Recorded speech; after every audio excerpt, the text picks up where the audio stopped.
Sulawesi Utara memiliki beberapa tempat yang bisa dikunjungi dengan berbagai tema.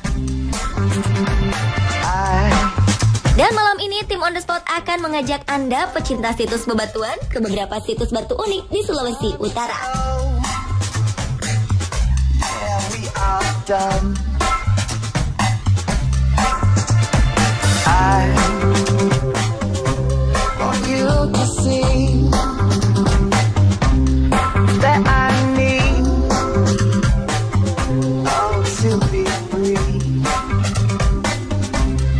Kalau kita perhatikan, sebagai benda mati, bentuk dan ukuran batu umumnya selalu sama. Batu tidak akan pernah bertumbuh dan bertambah besar dengan mencolok.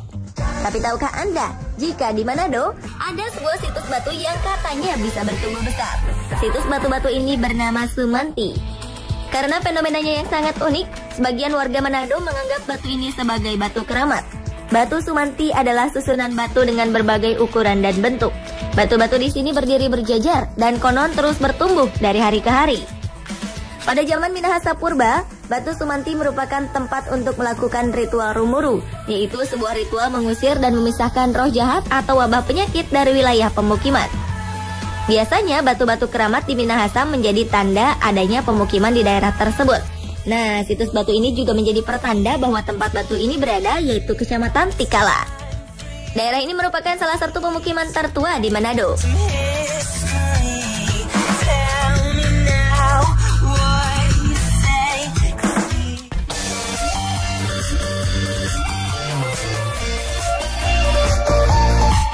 Situs batu lainnya terletak di Desa Pinabetengan, Kecamatan Pampaso, Kabupaten Minahasa. Menurut kepercayaan masyarakat sekitar, bentuk batu ini seperti orang yang sedang bersujud. Di tempat inilah, sekitar 1000 sebelum Masehi, terjadi pembagian 9 subetnis Minahasa yang meliputi suku Totembuan, Tombulu, Tonsea, Tolowur, Tonsawang, Pasan, Pomosakan, Bantik, dan Siau. Selain membagi wilayah, tetua suku juga menjadikan tempat ini sebagai tempat berunding mengenai semua masalah. Di atas batu terdapat goresan-goresan membentuk berbagai motif yang dipercayai sebagai hasil perundingan suku-suku tersebut. Mungkin batu ini dijadikan tempat notulensi ketika rapat antar kepala suku berlangsung. Dari tempat berkumpul inilah nama Minahasa tercetus. Minahasa berasal dari kata Mina dan Esa. Mina artinya menjadi, sedangkan Esa artinya satu. 9 suku tersebut sepakat bersatu menjadi satu suku, yaitu Minahasa, dan berjanji akan mempertahankan tanah leluhur mereka walau harus mengorbankan jiwa dan raga. Selain menjadi objek wisata, Watu Pinabetengan juga menjadi salah satu tempat untuk berziarah dan berdoa. Sebagai wisatawan domestik maupun asing datang ke tempat ini dengan berbagai motivasi. Jika motivasinya jelek, kabarnya nasib buruk juga akan mengikutinya selama di situs ini. Menurut warga, ada yang mobilnya tiba-tiba jalan sendiri, atau juga ada yang dilempari batu oleh orang tak dikenal.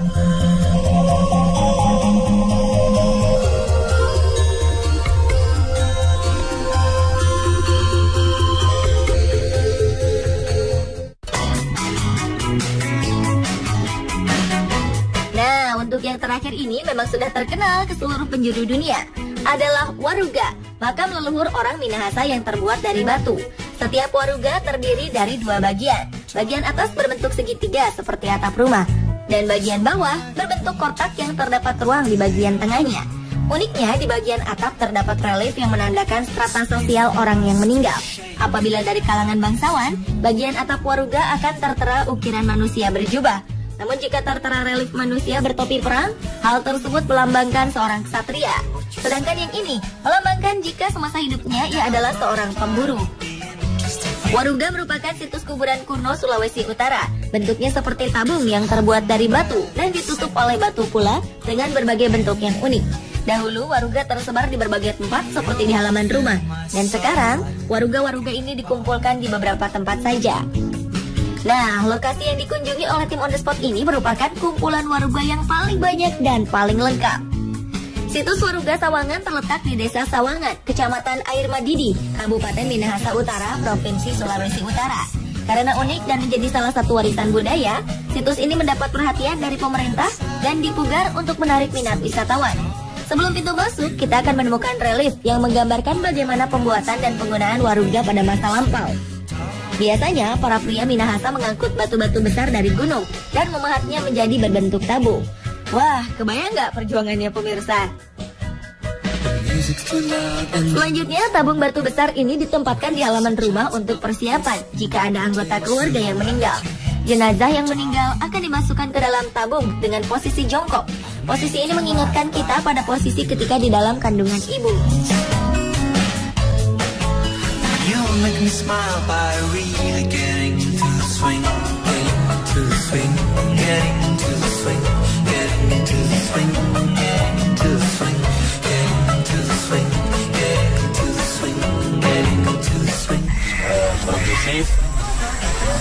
Maaf Bapak ganggu, saya Robi, penjaga yang ada di sini Pak. Betul? Iya. Kalau saya Anton, saya yang sebagai jupal di sini. Jupal itu adalah juru pelihara.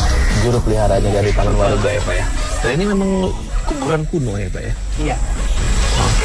Nah, yang dikenal dengan waruga itu cuma tradisi orang Minahasa. Jadi di Minahasa itu kurang lebih 2000 waruga namanya. Nah, itu waruga namanya itu ada arti. Itu ada diartikan dari bahasa Tomse atau bahasa Tombulu. Wale Maruga, Wale itu artinya rumah, Maruga itu artinya raga. Jadi ini rumah raga. Lalu dalamnya ini dia bolong. Jadi jenazah itu di dalam batu. Jadi ini tutup dan ini yang bagian bawah ini dia bolong. Waruga itu ada dua macam. Yang polos dan yang bermotif. Nah, motifnya itu menggambarkan status sosial atau menggambarkan posisi dia waktu dia masih hidup.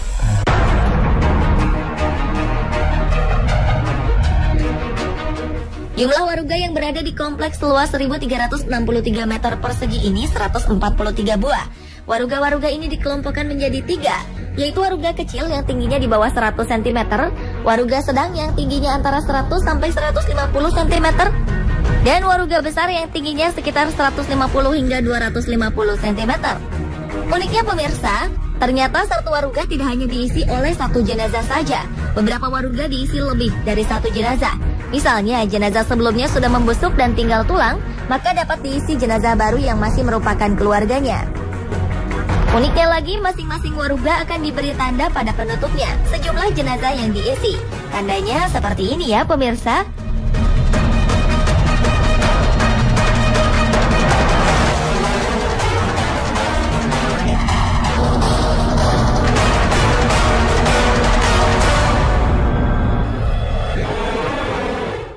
Lalu ada di stop penguburan secara waruga, karena waruga itu aslinya itu bukan di sini. Dulu itu di muka-muka rumah penduduk, di samping rumah.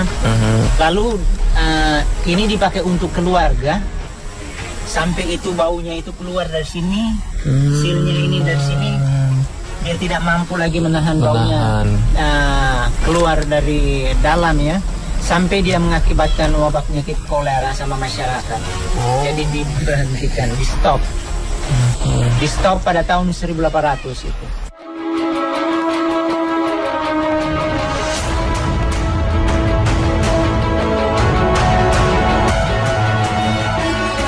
Keren ya pemirsa, situs ini sudah dicalonkan menjadi salah satu warisan dunia loh. Semoga bisa dinobatkan menjadi situs warisan dunia ya.